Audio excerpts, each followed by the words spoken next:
রাজশাহীতে কুড়িয়ে পাওয়া ১৭,৯২,০০০ টাকা ও একটি ধাতব বস্তু থানায় জমা দিয়েছেন শিক্ষার্থীরা। ধাতব বস্তুটি স্বর্ণকারকে দিয়ে পরীক্ষা করে পিতল বলে নিশ্চিত হওয়া গেছে। রোববার ভোর ৫টার দিকে নগরের ভদ্রা এলাকার একটি গলির ভেতর ব্যাগ ভর্তি এই টাকা পড়েছিল। সেগুলোকে কুড়িয়ে পাওয়ার পর বেলা ১১টার দিকে কয়েকজন শিক্ষার্থী নগরের বোয়ালিয়া থানায় গিয়ে জমা দেন। এ সময় নির্বাহী ম্যাজিস্ট্রেট শামসুল আলম ও সেনাবাহিনীর ওয়ারেন্ট অফিসার ইকবাল হোসেন থানায় উপস্থিত ছিলেন। তাদের উপস্থিতিতে বোয়ালিয়া থানার ভারপ্রাপ্ত কর্মকর্তা এস.এম. মাসুদ পারভেজ টাকাগুলো গ্রহণ করেন। থানায় টাকা জমা দিতে এসেছিলেন নাটোরের সিংড়ার রহমত ইকবাল ডিগ্রি কলেজের আকাশ আলী সহ ১০ থেকে ১২ জন শিক্ষার্থী। তাদের বাড়ি নগরের ভদ্রা এলাকায়।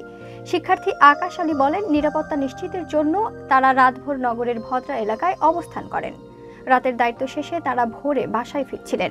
তখন এলাকার একটি ছাত্রাবাসের সামনে একটি ব্যাগ পড়ে থাকতে দেখেন। ব্যাগটিতে লাথি দিলে তারা বুঝতে পারেন ভেতরে কিছু আছে। তখন ব্যাগটি খুলে দেখেন ভেতরে ১,০০০ টাকার নোটের ১৮টি বান্ডিল। মোট টাকার পরিমাণ ১৭,৯২,০০০। ব্যাগে তারা সোনালী রঙের একটি ধাতব বস্তুও পান। ধাতব বস্তুটিতে ১৮টি ছিদ্র রয়েছে।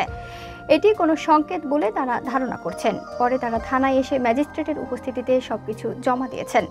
বোয়ালিয়া থানার ভারপ্রাপ্ত কর্মকর্তা এস.এম. মাসুদ পারভেজ বলেন, আদালতের অনুমতি নিয়ে টাকাগুলো এখন রাষ্ট্রীয় কোষাগারে জমা দেওয়া হবে। আর ধাতব বস্তুটি পিতলের।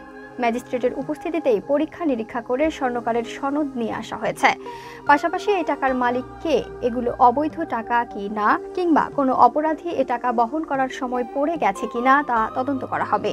তদন্ত সাপেক্ষে এ ব্যাপারে পরবর্তীতে আইনগত পদক্ষেপ নেওয়া হবে।